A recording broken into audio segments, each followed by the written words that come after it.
हाँ जी दोस्तों, अपना जो टॉपिक चल रहा था एग्रीकल्चर लेक्चरर भर्ती 2020 का पेपर, तो वहाँ पे हमने पार्ट फर्स्ट है वो कंप्लीट कर लिया था। अब हमने जो पार्ट टू है इसमें डिस्कस करेंगे नेक्स्ट के क्वेश्चन। जो लास्ट हमारा क्वेश्चन रखा था मैंने कि मिट्टी के बिना उपयोग से जो खेती करते हैं उसे मैंने बताया था कि हाइड्रोपोनिक्स कहते हैं। तो आज की इस वीडियो में हमारा दूसरा पार्ट शुरू करेंगे। तो आप सब कैसे हो? आई होप सब अच्छे होंगे। तो चलिए अब आगे बढ़ते हैं हमारे नेक्स्ट क्वेश्चन की तरफ में। और जिन्होंने फर्स्ट पार्ट नहीं देखा है तो नीचे डिस्क्रिप्शन में दिया हुआ है और आप सभी देख सकते हो। और पिछली बार की तरह मैंने बताया था आप सभी को कि पुराने पेपर है वो हर वीडियो के अंदर अपन सोल्व करते रहेंगे। आप सभी जो चैनल पर नए हो तो चैनल को सब्सक्राइब करने के साथ साथ बेल आइकन को प्रेस कर लेना है। यहाँ पे बात करेंगे कि शुष्क भूमि कृषि के लिए केंद्रीय अनुसंधान संस्थान यानी किरडा कहाँ स्थित है। ए लखनऊ, बी नागपुर, सी नई दिल्ली और डी है हैदराबाद। तो इस क्वेश्चन का जो आंसर है वो क्या हो जाएगा?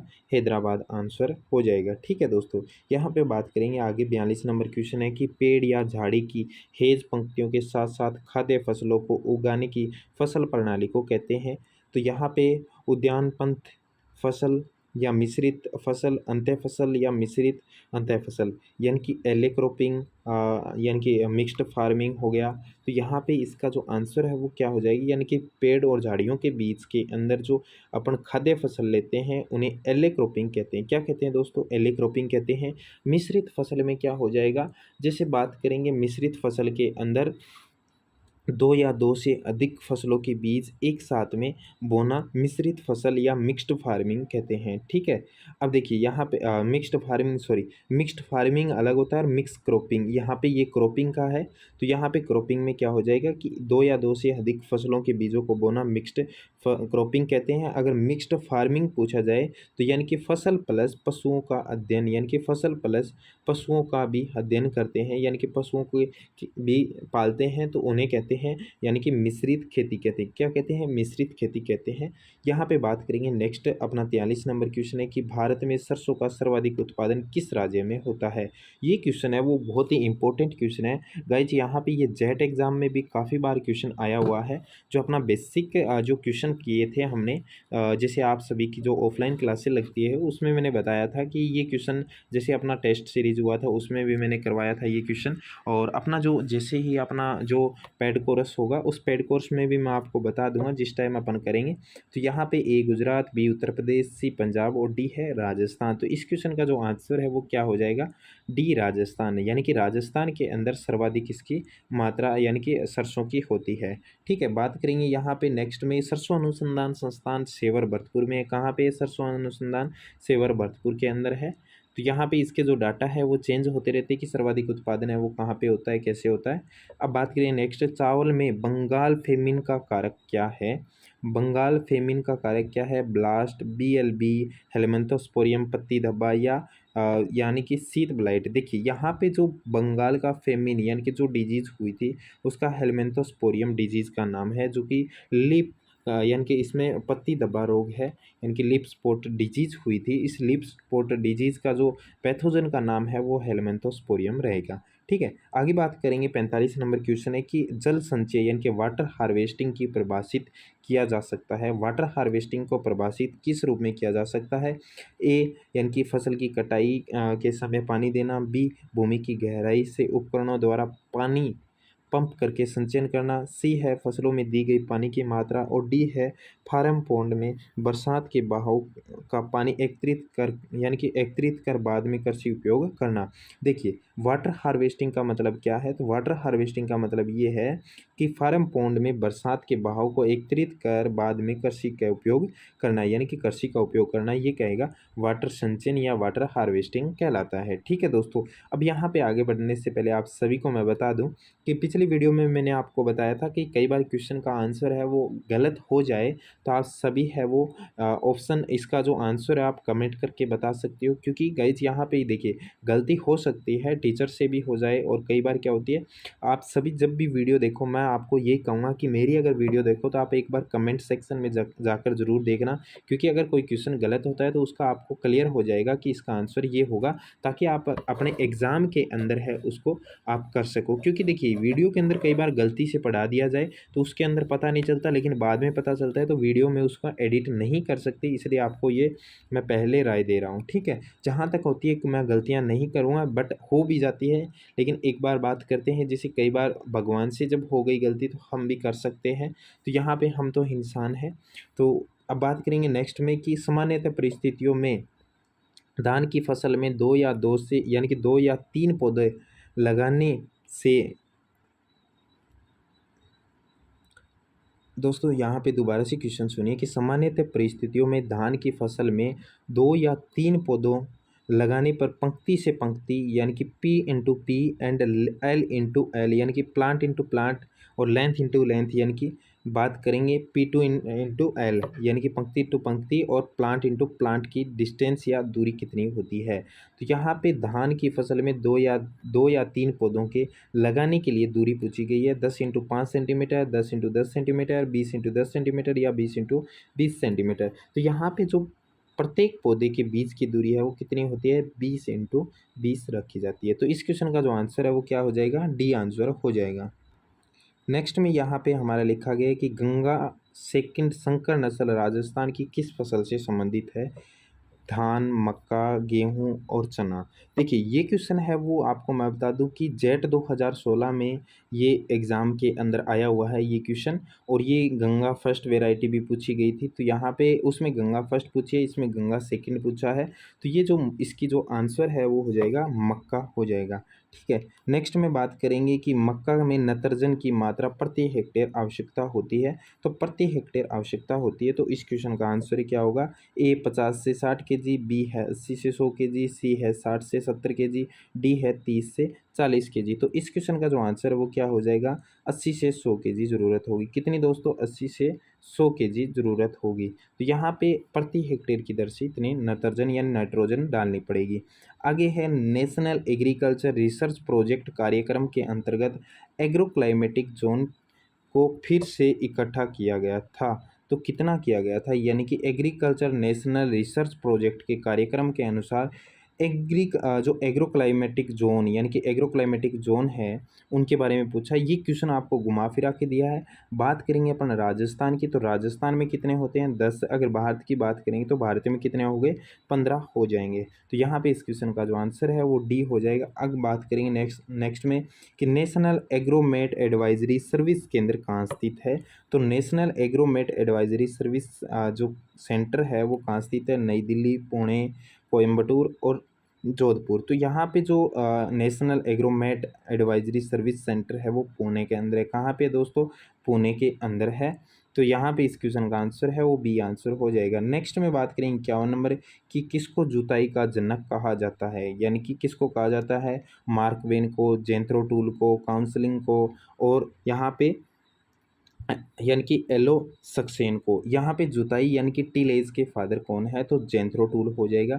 यहाँ पे वीड का हो गया तो जेंथ्रो टूल हो गया, और इसके साथ में टिलेज के कौन हो गए, जेंथ्रो टूल हो गए। तो इस क्वेश्चन का जो आंसर है वो क्या हो जाएगा, बी आंसर हो जाएगा। 52 की बात करते हैं कि कौन सा यानी कि कौन सा सीधा उर्वरक है, यानी कि कौन सा di ammonia phosphate, NPK, urea, nitrophosphate. तो यहाँ पे जो सीधा उर्वरक कौन सा है, तो यूरिया है, इनकी सीधा उर्वरक मिल जाता है।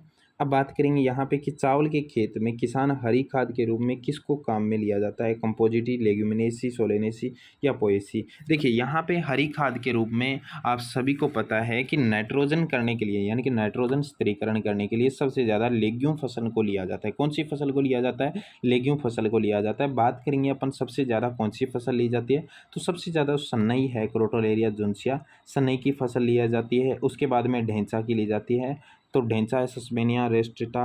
तो यहाँ पे जो ढेंचा है, ढेंचे को लिया जाता है राजस्थान में, और सन्नई है वो भारत लेवल की है, यानी क्रोटोलेरिया जोन्सिया हो जाएगी इसकी। लेकिन यहाँ पे बात करेंगे कुल का पूछा गया, तो कुल क्या हो जाएगा, लेग्यूमिनेसी कुल हो जाएगा, ठीक है। अब बात करेंगे ये लाल त्वचा आलू किस किस्म के होते हैं, कुफरी अरुण के, कुफरी सदाबहार के, कुफरी सूर्या के, और इसके साथ में है कुफरी गिरचन के। तो जो कुफरी अरुण है इसके लाल रंग की किस्म के यानी कि आलू होते हैं, ए आंसर है वो राइट हो जाएगा।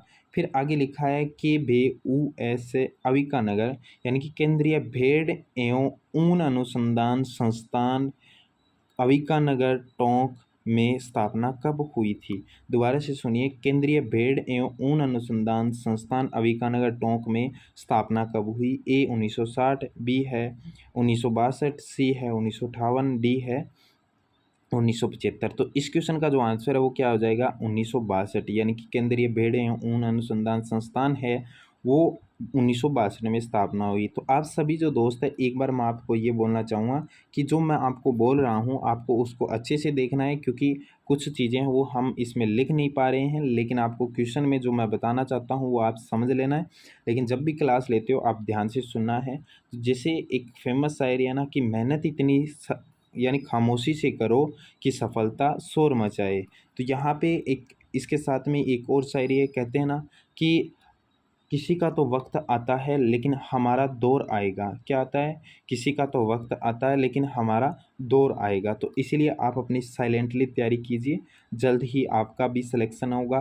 तो यहाँ पे बात करेंगे नेक्स्ट कि मुर्गियों का अंडा बनते समय जनन तंत्र के किस भाग में सर्वाधिक समय बीतता है, यानी कि सर्वाधिक समय बीतता। तो इस क्वेश्चन का जो आंसर है वो यहाँ पे ऑप्शन नीचे दिया हुआ है, डी ऑप्शन दिया हुआ है, गर्भाशय। क्या दिया हुआ है? गर्भाशय। तो गर्भाशय के अंदर सर्वाधिक अंडे का होता है, यानी कि सर्वाधिक समय बीतता है। तो यहाँ पे इस क्वेश्चन का जो आंसर है वो डी आंसर हो जाएगा। नेक्स्ट में बात करेंगे कि ऊँटनी का बच्चा जनने यानी कि जन्मने की प्रक्रिया कहलाती है। तो काविंग, किडिंग, फोलिंग या फेरोइंग क्या कहलाती है? फोलिंग कहलाती है। आप सभी को पता है जो एनिमल हस्बेंड्री की जो अपनी सारणी है, उस सारणी में से आप सभी को जो मैं पेड कोर्स करवाऊँगा उसमें मैंने सारणी वो पर्टिकुलर है, उस सारणी में से मैं बार बार बोलता हूँ कि उसमें से 1 या 2 क्वेश्चन कन्फर्म हर एग्ज़ाम में आते हैं, चाहे वो कोई सा भी एग्ज़ाम हो।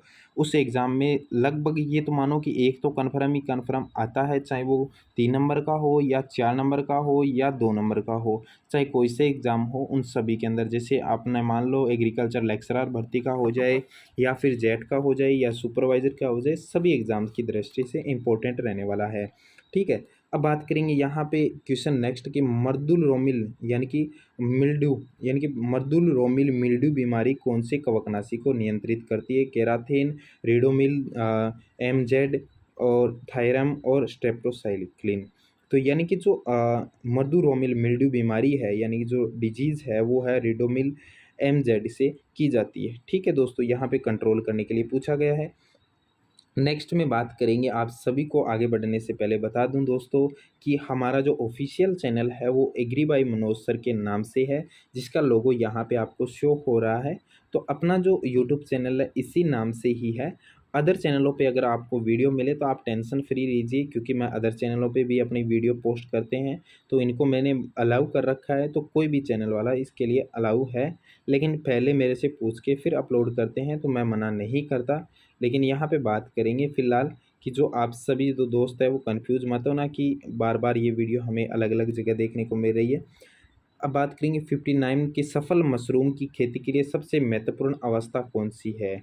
देखिए, ए ऑप्शन है मशरूम सीड, जिसे अपन स्पान बोलते हैं या स्पोन बोलते हैं, जिसका प्योर कल्चर, पर्याप्त आधार, अनुकूल वातावरण और पर्याप्त पोषण की आपूर्ति। देखिए, सबसे इम्पोर्टेंट बात क्या करते हैं कि यहाँ पे मशरूम क्या है? तो मशरूम एक फंगस है जिसे कवक बोल सकते हैं। मशरूम क्या है? कवक है दोस्तों। और मशरूम की खेती करने के लिए सबसे इम्पोर्टेंट यहाँ पे अपने बात करते हैं, जो स्पोन यानी कि जो सीड होता है वो सबसे इम्पोर्टेंट रहता है। अगर हमारा प्योर सीड रहता है तो प्योर सीड के द्वारा उसके अंदर जो फंगस लगती है, जैसे हमारे छोटे छोटे बैग होते हैं, उन बैग के अंदर छोटे छोटे ऐसे बैग बने होते हैं, उन बैग के अंदर फंगस अच्छी तरह से वाइट कलर का फैलेगा। उसके बाद में ही जैसे उसकी वेराइटियाँ अलग अलग वेराइटियाँ, जैसे मिल्की हो गई, बटन हो गई, ढींगरी हो गई, ये सारी वेराइटियाँ हैं वो अलग अलग से आपको देखने को मिलेगी। तो उन वेराइटियों के अंदर क्या होगा, जैसे हमारा अगर बीज अच्छा होगा तो हमें उत्पादन अच्छा मिलेगा। तो इस क्वेश्चन का जो आंसर है वो क्या हो जाएगा? मशरूम सीड स्पोन या प्योर कल्चर का होना चाहिए। तो इस क्वेश्चन का जो आंसर है वो क्या हो जाएगा? ए आंसर है वो राइट हो जाएगा। ठीक है, आगे बढ़ते हैं नेक्स्ट क्वेश्चन में कि कपास की कर्षणा शाख बीमारी किसके कारण होती है? ए ऑप्शन है जेंथोमोनास कैम्पेस्ट्रिस, पीवी मालवेसीरम, और उसके बाद में है कि क्ले यानी बात करेंगे बी ऑप्शन की। तो यहाँ पे बी ऑप्शन क्या हो जाएगा? क्लेवीबैक्टर मिचिगेंस। सी ऑप्शन है जेंथोमोनास कैम्पेस्ट्रिस, पीवी साइमोप्सिडिस, और यहाँ पे स्यूडोमोनास सीरीज। तो इस क्वेश्चन का जो आंसर है यानी कि जो कपास की कर्षणा शाख बीमारी है उसका अंदर जो ज़ैंथोमोनास कैम्पेस्ट्रिस यानी कि पीवी मालवेसीरम होगी, क्योंकि मालवेरियम मालवेसी कुल से संबंधित है। तो यहाँ पे ए आंसर होगा, राइट आंसर हो जाएगा। नेक्स्ट में बात करेंगे यहाँ पे 61 नंबर क्वेश्चन है। 61 नंबर क्वेश्चन है, निम्नलिखित में से कौन सी फसल स्वयं निषेचित यानी सेल्फ जो बात करेंगे यानी कि सेल्फ जो अपने निषेचित वाली होती है, सेल्फ पोलिनेशन वाली, तो यहाँ पे सेल्फ पोलिनेशन वाली है चावल, धनिया, तारामीरा, जीरा। तो इस क्वेश्चन का जो आंसर है वो क्या हो जाएगा, सी आंसर है वो राइट आंसर हो जाएगा। नेक्स्ट में बात करेंगे कि राजस्थान के जैसलमेर, गंगानगर, बीकानेर जिलों में पाई जाने वाली गाय की प्रमुख नस्ल कौन सी है। ए गिर, बी नागौरी, सी राठी और डी है थारपारकर। तो यहाँ पे इस क्वेश्चन का जो आंसर है वो क्या हो जाएगा, डी सी आंसर है वो राइट हो जाएगा, क्योंकि राजस्थान के गंगानगर, बीकानेर और जैसलमेर ज़िले हैं, वहाँ पे मुख्य रूप से कौन सी नस्ल देखने को मिलती है, हमें राठी नस्ल देखने को मिलती है। इसका जो अनुसंधान केंद्र है वो नौहर हनुमानगढ़ में स्थित है। कहाँ पे दोस्तों, हनुमानगढ़ के अंदर स्थित है। नेक्स्ट में बात करेंगे 63 नंबर क्वेश्चन है, निम्नलिखित में से कौन सी फसल पेडी फसल के रूप में जानी जाती है। प्याज, बैंगन, टमाटर, लौकी। देखिए पेड़ी पेड़ी फसल के रूप में उपयुक्त है, तो पेड़ी फसल के रूप में उपयुक्त है तो वो कौन सी है, बैंगन होगी।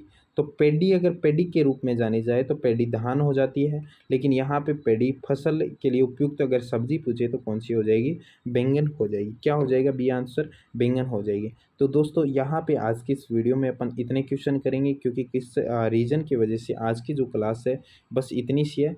जो नया टॉपिक जो नई क्लास है वो तीसरा टॉपिक मैं आपको पूरा पेपर क्लियर कर दूंगा, लेकिन यहाँ पे कुछ काम होने की वजह से यह क्लास ऑफ करनी पड़ रही है, तो उसके लिए माफ़ी चाहूँगा। तो आप सभी दो दोस्त है वो कल वाली क्लास है उसको देखना है। तो आई होप सबको हमारी वीडियो पसंद आई है। तो फिर सभी से बोलना चाहूँगा, अगर चैनल पर नए हो तो चैनल को सब्सक्राइब करने के साथ साथ बेल आइकन प्रेस करना, और वीडियो को अगर अच्छा लगे तो वीडियो को लाइक ज़रूर कर देना है। धन्यवाद।